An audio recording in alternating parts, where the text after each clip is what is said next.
Welcome to the fourth video on Hume's positive account of the origin of our idea of cause and effect.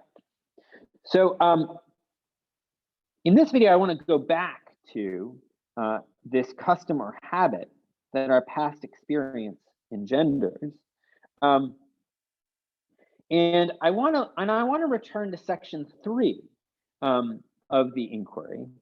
So in section 3, which was called the principles of association, we saw that there were 3 principles of association of perceptions by which the imagination will think of one perception after having another, or on the basis of having another: resemblance, contiguity, and cause and effect.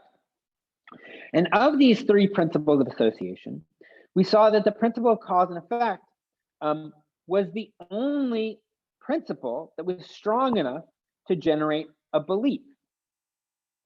It was the only one that could transfer enough liveliness from the first perception to the next so as to generate a belief in the second.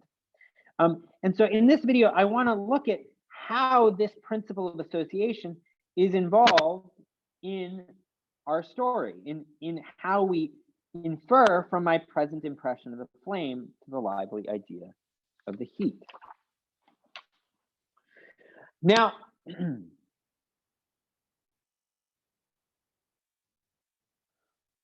a way to come at this is to see that, well, while this habit or custom arises on the basis of past experience alone is going to be insufficient for acquiring the custom, for explaining it. And the way to see that is, well, imagine say, a Venus flytrap.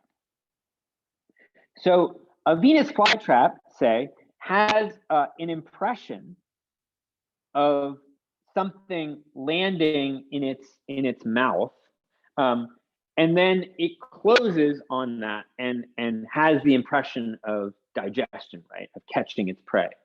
And so it has the impression of pressure and motion in its mouth, and then it has the impression of closing and digesting. So impression of pressure, impression of food, impression of pressure, impression of food. Well, the Venus flytrap, it has a kind of past experience. Impression of pressure, impression of food, impression of pressure, impression of food. But the Venus flytrap doesn't have anything like, it seems, our lively idea of heat. The Venus flytrap, upon feeling the pressure, having the impression of pressure, doesn't form a lively idea, oh, there's food there. It just closes, right? It just has an instinct where it's mechanical. It's like a clock. The trap just closes when it feels pressure. And so it doesn't form an idea, a belief about what will happen in the future. And that's because it doesn't properly remember. It doesn't properly remember what's happened in the past. And so it can't form a custom or habit. And so it's missing an element. While it has past experience of the pressure of the fly and then food being there, the pressure of the fly, food being there, while it's got that past experience, that's just in the past. It's dead and gone. And it's not able to acquire this habit or custom that allows it to engender this inference, right? So it's got past experience, but how does that past experience get us to this habit or custom? Well,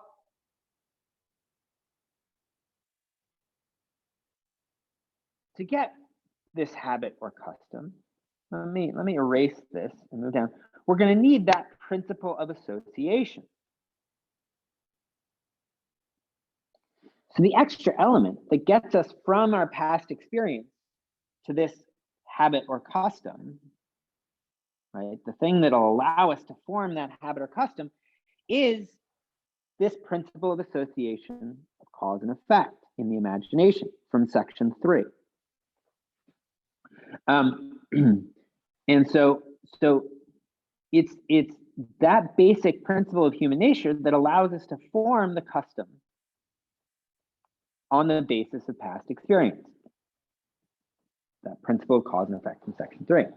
So the principle, this natural principle of association is not itself a habit or custom. It's something that belongs to our nature. It's not something that we acquire all along, right? So it's not something that's up here, right? It's not acquired like our habit of associating flame and heat. And it's also not going to be something observable, like the characters, the perceptions in our mind, the perception of flame and heat. So it's down here below the observable, below the level of the observable, but it's got to be there, right? So although we don't perceive it, although it doesn't come forward onto the stage of our mind, it's got to be there in order for us to form this habit or custom on the basis of past experience.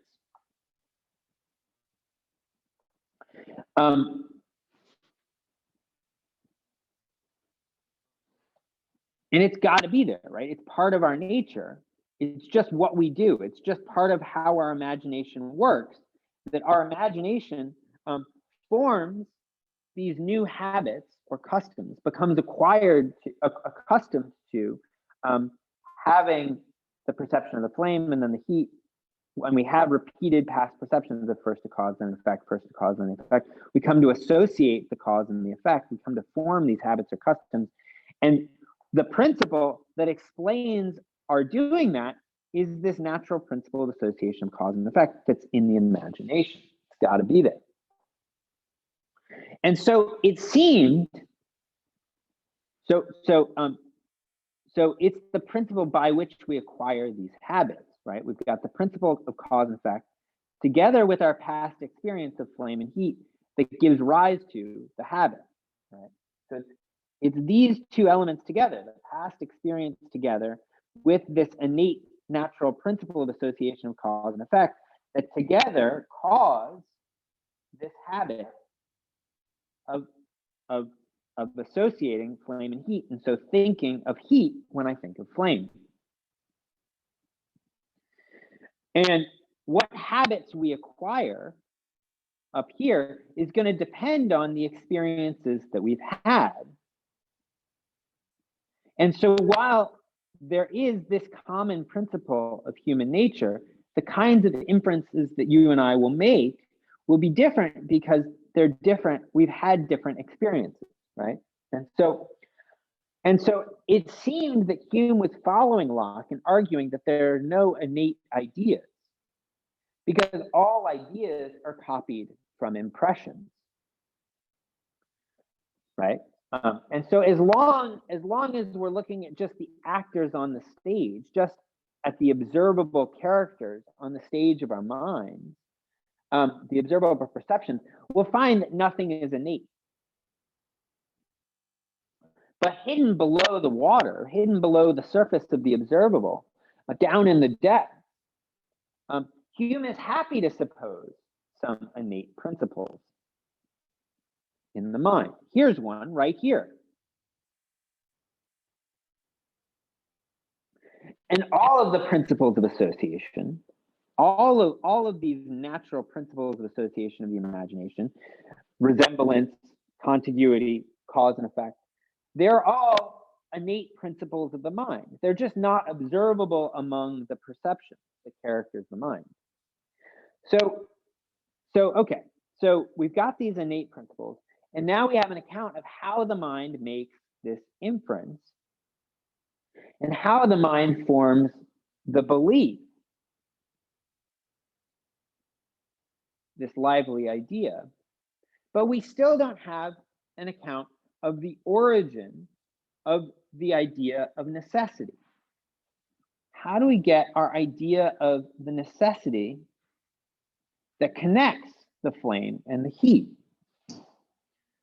Well, what we're about to see is that Hume is going to rely on the account so far to see where this idea of necessity comes from.